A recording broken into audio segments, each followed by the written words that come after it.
Halo. Halo, selamat pagi, dokter. Yuk, masuk yuk, Iya, masuk yuk. ayo dong. Yuk, kita duduk sini ya, ngobrol yuk. Dokter, thank you dok. Yuk. Luar biasa bagus banget ya dok tempatnya. Makasih. Oke, halo, selamat pagi dokter. Pagi. Oke, wah, Sobat Kencana, hari ini kita berbeda ya studionya. Jadi hari ini kita nggak di studio, tapi kita jalan-jalan ke Sakit Adi Husada Undaan Wetan. Jadi kalau misalnya Sobat Kencana cari di Google Maps, langsung tulis RS Adi Husada Undaan Wetan. Nah, di sebelah saya sudah ada Dokter Opti ya panggilannya. Ya, betul. Benar dok? Betul. Saya takut salah panggil. Oke, baik dok. Terima kasih waktunya kita di sini ngobrol-ngobrol hari ini. Kita ngobrolnya santai-santai aja. Rere kepengen tahu ada beberapa isu yang tersebar di masyarakat perihal penyakit-penyakit yang disebabkan oleh beberapa barang-barang atau material-material konstruksi gitu. Jadi kita kepengen tahu sih sebenarnya apa sih penyakit-penyakit tersebut gitu. Nah, dari apa yang sudah kita baca dan ada beberapa di artikel di WHO juga, ternyata ada beberapa negara, jadi seperti Cina, India, Indonesia ini masih memakai beberapa material konstruksi tersebut gitu. Nah, kita langsung fokus ke material konstruksi yang saya sebutkan ini adalah asbes, dok. Mungkin dokter sudah tahu tentang asbes ini seperti apa. Nah, yang kita bahas adalah tentang penyakit yang disebabkan dengan penggunaan jangka lama dari asbes ini, dok. Nah, mungkin sebelumnya saya mau tanya-tanya dulu, dok, sebelum lebih jauh ke apa yang kita bahas hari ini.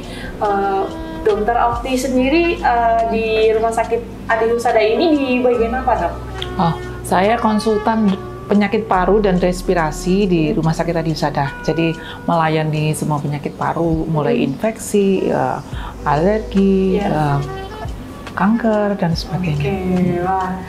Jadi dok, berarti melayani semua tentang penyakit paru gitu ya. Oke, wah. Dan hari ini kita ada di salah satu ruangan di Rumah Sakit Adi Husada Undaan Wetan yang sangat bagus banget ya, dok ya. Terima kasih. Gitu. Oke, nah ngomong-ngomong soal penyakit paru, dok, kira-kira dalam waktu setahun atau 2 tahun ini apakah banyak, dok, keluhan-keluhan yang masuk untuk penyakit paru ini? Penyakit paru yang berhubungan dengan asbes? Ya dengan asbes secara keseluruhan aja, dok. Ya, yang memang sih kalau kita bilang puncaknya ya waktu COVID itu kan. COVID itu luar biasa, kemudian otomatis penyakit kunjungan akan menurun. Memang sekarang yang paling banyak ya kita infeksi yang paling sering selain alergi. Infeksi itu ya bisa TBC, pneumonia, alergi itu ya bisa asma, bisa penyakit akibat habit kita seperti perokok jadi bronkitis, kemudian jadi penyakit paru menahun atau paru molor itu, juga cancer, ada banyak juga terus meningkat, semua bisa. Wah, banyak banget ya. Jadi Sobat Kencana semua harus selalu aware sama kesehatannya. Oke, baik dok, kita masuk lebih jauh mengenai, kita mau bahas tentang asbestosis ini. Nah, sebenarnya Rere sendiri nggak tahu juga sih, dok, asbestosis ini dimulainya dari apa sih sebenarnya? Kenapa kok bisa dari pemakaian asbes akhirnya kita dapat kena penyakit asbestosis ini? Apakah ini itu ada gejala-gejala yang langsung kerasa atau itu dalam jangka berpuluh-puluh tahun baru kerasa atau gimana, dok? Jadi asbes ini memang insiden, angka kejadiannya memang sedikit. Tetapi kalau sudah kena itu yang risikonya itu sulit disembuhkan, hampir tidak bisa disembuhkan. Jadi diagnosanya juga sulit. Kecuali pasien itu datang dengan data yang lengkap. Oke, kita kerja di tempat yang mengandung asbes, kita expose, terpapar dengan asbes, itu baru kita bisa lebih detail untuk memberikan penyelidikan atau pemeriksaan apa yang akan kita perlukan. Bisa terdiagnosa, bisa. Jadi untuk mendiagnosa bisa. Oke. Mungkin ini dok, bisa dijelaskan lebih lanjut mengenai asbestosis ini. Selain asbestosis kan ada ini juga dok, asbestosis mesotelioma itu seperti apakah? Apakah ini ada dua penyakit yang berbeda atau memang dia karena kita udah kena asbestosis terus akibatnya ke mesotelioma? Ya. Jadi gini, kalau kita bisa pemberi arahan sedikit, asbes itu kan bentuknya adalah materi, bahan bangunan, dan banyak materi yang mengandung asbes yang mungkin bisa disebutkan nanti Rere. Bahannya itu materialnya sangat kecil, sangat tipis, tidak berbau, tidak berbau, sangat kecil, tajam. Ya, jadi sulit pasien itu mengetahui asbestosis kalau kita tidak bilang, oh bahan ini mengandung asbes. Jadi kalau begitu masuk ke paru, namanya juga tajam. Sama kalau kita kena jarum, apakah jarum pentul, jarum apa, kalau sudah masuk ke dalam paru, kemudian dia akan tertancap di situ. Namanya kalau debu itu, misalkan debu atau air, kita batuk-batuk bisa keluar. Kayak kita tersedak nasi, keluar. Nah ini kan tajam, jadi akan tertinggal di situ. Berapa lama? Selamanya. Kasihan kan? Selamanya, dan selamanya tinggal di situ bagaimana? Apa dia diam aja? Enggak. Dia tidak diam. Dia itu setelah masuk dia akan menimbulkan luka. Kalau Anda kena pisau kan luka. Nah, kena luka kan proses penyembuhan itu akan menimbulkan reaksi keradangan, reaksi akan mengundang sel-sel inflamasi, sel-sel radang. Yang sel-sel radang itu semuanya juga tidak tinggal diam. Dia juga merusak jaringan di sekitarnya, dan yang paling parah, dia itu bisa menyebabkan kerusakan pada sistem kromosom atau DNA sel-sel yang ditancepin. Kalau sudah merusak kromosom, merusak DNA menjadi mutasi, jadinya apa? Kanker. Ya, itu hubungannya. Jadi asbes terinhalasi, kita kena namanya penyakitnya asbestosis. Asbestosis bisa menjadi dalam jangka waktu lama memang bisa menyebabkan kanker. Namanya mesotelioma. Walaupun mesotelioma itu tidak 100% disebabkan oleh asbes, tetapi 80%. 80%. Ngeri kan? Ngeri juga 80%. Dan mesotelioma itu apa sih? Mesotelioma itu adalah selaput yang melapisi organ-organ penting. Organ apa? Organ paru, organ abdomen, organ ovarium, organ macam-macam. Jadi sekali kena itu kankernya juga beberapa. Langsung menyebar gitu. Iya. Yang kita bisa terdeteksi sampai sekarang yang paling sering ya adalah kanker mesotelioma atau mesotelioma ya. Jadi di pleura, di paru, kemudian di laring itu saluran napasan ya. Kemudian di ovarium dan juga di beberapa seperti kulit atau kulit tapi bukan golongan mesotelium, ada juga yang di urogenital. Jadi aduh, panjang ya, akibatnya panjang banget ya kalau misalnya kita nggak aware dengan apa yang kita pakai begitu ya. Baik dok, nah ini kan tadi dokter membahas asbestosis yang berkepanjangan. Kalau dengan TBC apa bedanya dok? Kan sama-sama juga, apakah kalau asbestosis ini ada obatnya? Seperti TBC itu kan kalau misalnya kita terpapar TBC terus kita diminta minum obat 6 bulan, terus nanti sembuh atau gimana, atau bisa seperti itu atau gimana dok? Beda, TBC itu penyebabnya kuman. Kita sudah tahu diagnosanya kuman itu bisa dibunuh. Matilah kuman itu. Selesailah proses keradangan yang diakibatkan oleh TBC. Walaupun bekasnya tidak bisa hilang, setidaknya selesai sampai di situ. Jadi ada nanti kalau misalkan di TBC ada yang menimbulkan bekas, tapi ada yang tidak menimbulkan bekas. Beda lagi asbestosis. Asbes itu nggak ada kumannya, jadi siapa yang mau dibunuh? Jadi partikel-partikel yang tajam tadi itu masuk. Terus partikelnya itu di situ tuh selamanya atau sementara, mau kos atau nyewa atau kontrak atau di situ SHM kayaknya, Dok. Iya kayak berarti kalau jualan. TBC ibaratnya kontrak udah selesai pergi ya gitu. Pergi. Tapi kalau yang asbestosis ini kayak udah punya nggak mau pindah. Dan kalau dia nggak mau pindah, iya kalau dia cuma diem tinggal di situ, tetapi dia tuh bikin huru-hara, kekacauan dari semua sistem tubuh, nggak hanya lokal tapi juga sistemik. Lokal tuh maksudnya kalau misalkan di pleura tuh lapisan selaput paru, dia tinggal di situ enggak, tapi dia bisa menyebabkan huru-hara di seluruh sistem tubuh. Misalkan orangnya tuh akan nyeri karena dia akan mancep itu ya, kemudian orangnya sesek. Lah kalau orang nyeri, sesek, napas nggak enak, bisakah makan sempurna? Kan nggak enak. Akhirnya ya orangnya kurus, orang kurus akan sakit-sakitan kan, penyakit lain jadi datang. Terus apalagi kalau orang itu merokok, langsung jadi komplikasi ya. Jadi komplikasi. Oke, baik dokter, terima kasih. Nah, apa yang bisa kita lakukan, Dok, kalau misalnya kita sudah terlanjur terpapar nih, atau misalnya sekarang kita menggunakan asbes. Nah, kita masih belum bisa mendeteksi bahwa kita kena asbestosis nih gitu. Gimana cara atau apa yang bisa kita lakukan sebagai masyarakat umum yang kita masih belum tahu dan belum terlalu aware dengan hal ini, apa yang bisa kita lakukan? Ya. Jadi memang sama untuk Anda untuk kesehatan awam, saya untuk asbes juga awam. Maksudnya awamnya apa yang mengandung asbes itu. Jadi pertama ya, satu, identifikasi. Itu nomor satu.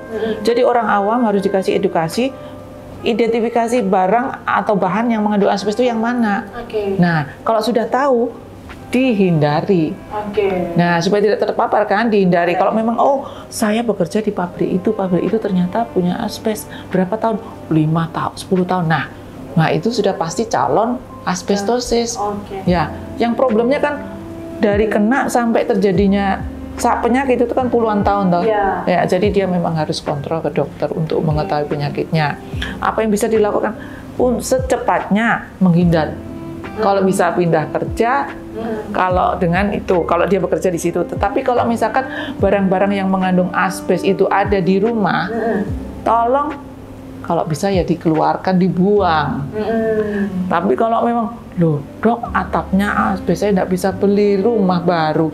Ya sudah itu. Oke, kalau memang sudah nggak bisa diapa-apain, Anda tinggal dengan asbes, ya saran saya, kalau nggak bisa pindah, nggak bisa beli baru, satu, jangan dirusak. Asbes itu kan partikel-partikel kecil yang akan keluar dari bahan yang mengandung asbes. Kalau sudah rusak ya, atau bahasa Jawa kepotek gitu ya. Nah, itu kan berhamburan. Jangan Nah, kalau dok ini gimana, ini sudah rusak, udah pecah, gimana? Saya nggak bisa. Kalau nggak bisa, gimana caranya kita mengurangi konsentrasi? Gimana caranya? Ya sesering mungkin pergi dari tempat itu. Kalau nggak bisa, rumahnya harus ventilasinya bagus, mengurangi konsentrasi. Nah, itu yang bisa. Kalau memang sudah tidak bisa, saya tinggal di situ, ya sudah Anda sering kontrol aja.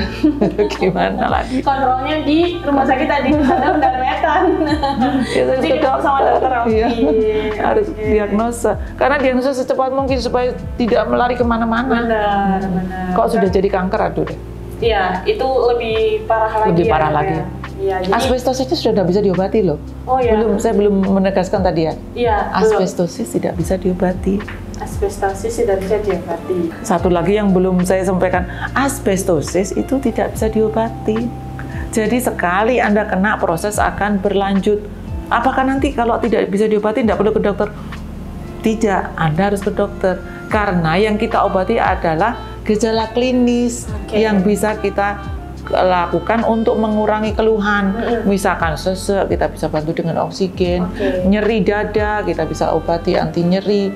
Kemudian kakeksia, istilahnya tidak bisa nafsu makan, tidak bisa apa, macam-macam keluhan, kurang elektrolit, itu bisa kita obati. Tapi asbesnya sendiri, maaf, sampai sekarang tidak bisa disembuhkan. Karena nggak bisa ngeluarin kita. Yang saya tadi bilang, dia nggak hanya kontrak, tapi punya SHM, dia di situ nggak mau lari.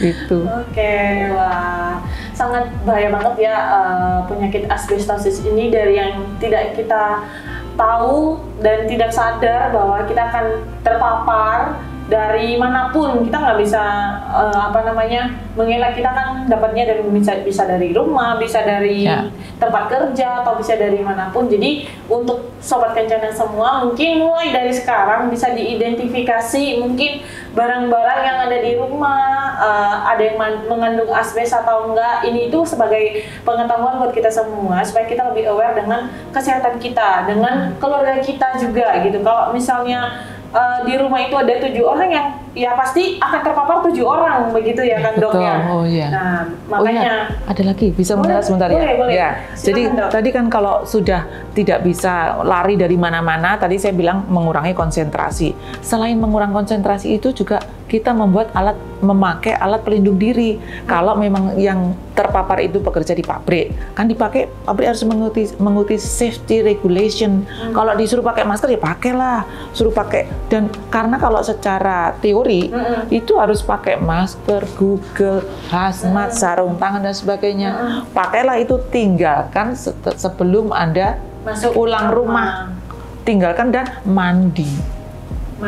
Ya, itu sekali pencegahannya. Jangan malas mandi ya, sobat Kencana.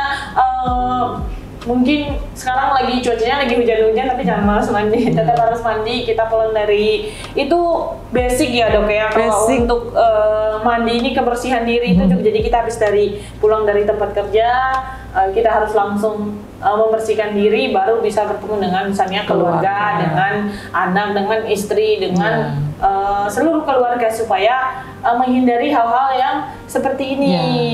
Gitu. Jangan bawa oleh-oleh asbes ke rumah. Jangan bawa oleh-oleh asbes ke rumah, asbestosis. Oke, baik dokter. Kalau misalnya ini udah parah banget nih dok, misalnya sudah terkena asbestosis yang menuju ke mesotelioma tadi. Nah itu kira-kira kayak misalnya rumah sakit tadi ada Undang Wetan ini memberikan pelayanan seperti apa dok? Kalau misalnya sudah ada pasien yang seperti itu. Di sini memang melayani terapi kanker. Jadi ada AHCC-nya juga. Jadi gitu ya. Adi Wisada Cancer Center itu ada. Jadi memang modalitas terapi untuk mesotelioma itu ada kemoterapi, ada radioterapi, ada beberapa macam. Tapi ya mohon maaf, memang angka kesembuhannya dan angka 5 tahun survival rate-nya memang sangat rendah. Jadi memang saran saya adalah menghindari, jangan sampai kena. Kalau sudah sampai kanker, ya memang sulit disembuhkan. Walaupun ada kemungkinan, tapi kemungkinannya untuk mengurangi, memperpanjang hidup aja. Kalau mengobati tuntasnya memang sulit sekali. Sulit sekali ya begitu. Jadi Sobat Kencana harus lebih aware lagi. Nah kalau misalnya di Kencana, kira-kira kalau Kencana ini kan kita juga menjual beberapa bahan konstruksi juga, seperti kalau yang kita kenal itu asbes itu ada di kayak atap gitu. Nah kalau atap itu kan penting banget ya untuk rumah, untuk penutup supaya nggak kehujanan, nggak kepanasan dan sebagainya. Jadi di Kencana ada produk bisa sebagai substitusi dari asbes, yaitu kita punya gelombang bulat. Nanti mungkin dikasih gambarnya ya teman-teman, supaya Sobat Kencana paham untuk gelombang bulat ini sama nggak sama asbes gitu. Jadi bahannya beda, tapi bentuknya sama. Bentuk saya gelombangnya, tapi bahannya ya berbeda. Kita itu bahannya dari baja ringan, lapisannya juga dari aluminium zinc gitu. Dan kita sudah ber-SNI, ber-TKDN yang pastinya itu sudah dicek dan tidak membahayakan gitu. Kalau sudah berlabel SNI, jaminan mutu bahwa itu tidak mengandung asbes. Sudah ber-SNI kita dong produknya. Jadi mau nanti cari pengganti asbes ini di rumah Sobat Kencana, mau merek apapun silahkan, tapi pastikan itu tidak berbahaya bagi kesehatan Sobat Kencana semua. Baik dokter, kita ngobrol-ngobrol lagi nih soal masyarakat umum gitu. Apa sih dok yang harus dan perlu banget diketahui oleh masyarakat umum kita sekarang ini terhadap penyakit-penyakit, nggak hanya asbestosis, nggak hanya mesotelioma dan penyakit-penyakit yang lain juga, mungkin dari sisi misalnya dari dokter dari paru gitu, kira-kira yang harus dijaga itu apa sih dok? Ya, kalau paru kan memang dijaga, memang kesehatan paru ya sangat berhubungan dengan fisik, vitalitas, ya. Ada penyakit yang bisa dicegah, ada penyakit yang tidak bisa dicegah. Nah, kenalilah pasien penyakit yang bisa dicegah. Misalkan kalau yang bronkitis apa ya, cobalah hidup sehat lah, jangan merokok gitu kan. Ingat parunya ya. Kalau memang saya menangani infeksi, ingatlah jangan campur atau kumpul dengan orang-orang yang terindikasi sakit infeksi. Bukan maksud saya tidak boleh kumpul, pakailah pelindung gitu, aman. Terus kalau memang tidak tahu dok, saya tuh nggak tahu gimana keluhan paru, kan memang batuk, ada beberapa keluhan yang bisa menimbulkan ciri khas sehingga Anda bisa datang ke dokter paru secepatnya kalau sudah ada keluhan batuk, sesek, batuk darah, nyeri dada, napas tidak nyaman, berdahaknya, itu salah satunya untuk supaya sahabat Kencana bisa segera konsultasi ke dokter untuk mendapatkan diagnosis yang tepat dan terapi yang akurat. Oke, baik. Baik dokter, ini ternyata kita sudah berbicara mengenai asbestosis dan akibat-akibatnya gitu. Akhirnya kita sampai di penghujung video ini. Nanti harapannya ke depan kita masih akan membahas hal-hal lain dok, mengenai apa sih yang perlu diketahui masyarakat supaya dia lebih aware ke kesehatannya. Nah, kita untuk terakhir kita minta statement dokter atau pesan dokter untuk masyarakat di luar sana atau sobat Kencana di luar sana supaya lebih aware lagi dok sama kesehatannya. Silakan dok. Oke. Jadi paru itu akan menghembuskan udara untuk kehidupan Anda. Jadi jagalah, hati-hatilah terhadap apa yang Anda hirup. Demikian. Oke, luar biasa dokter. Hati-hati, tadi sudah banyak banget pesan yang disampaikan oleh dokter. Jaga paru Anda, udara itu paru itu menghembuskan udara ya. Iya, untuk kehidupan Anda. Untuk kehidupan Anda. Jadi kita harus lebih aware dengan kesehatan kita, sobat Kencana. Nah, untuk menghindari misalnya beberapa produk yang mengandung asbes. Jadi sobat Kencana semua yang di rumah jangan khawatir, jangan takut. Kalau misalnya memang sudah terpapar oleh asbestosis atau bingung, aku udah terpapar apa belum ya? Coba ke RS Adi Husada Undahan Wetan, dicek, dikontrol, dicek apakah sudah terpapar atau belum gitu. Nah, jika sudah terpapar nanti akan diberikan step-step bagaimana sih supaya lebih menjaga kesehatannya. Nah, untuk yang di rumah bingung, aduh ini atapnya sudah asbes nih gitu, boleh beralih langsung ke produknya Kencana Kencana Bajaringan. Jadi kita menjual yang namanya gelombang bulat, sama banget bentuknya dengan asbes tapi bahannya itu berbeda. Jadi kita bahan dari Bajaringan, lapisannya aluminium zinc, sudah ber-SNI, sudah ber-TKDN. Jadi tidak perlu khawatir lagi begitu. Oke, sobat Kencana semua, saya Rere dan Dr. Okti pamit undur diri untuk hari ini. Kencana ahlinya Bajaringan.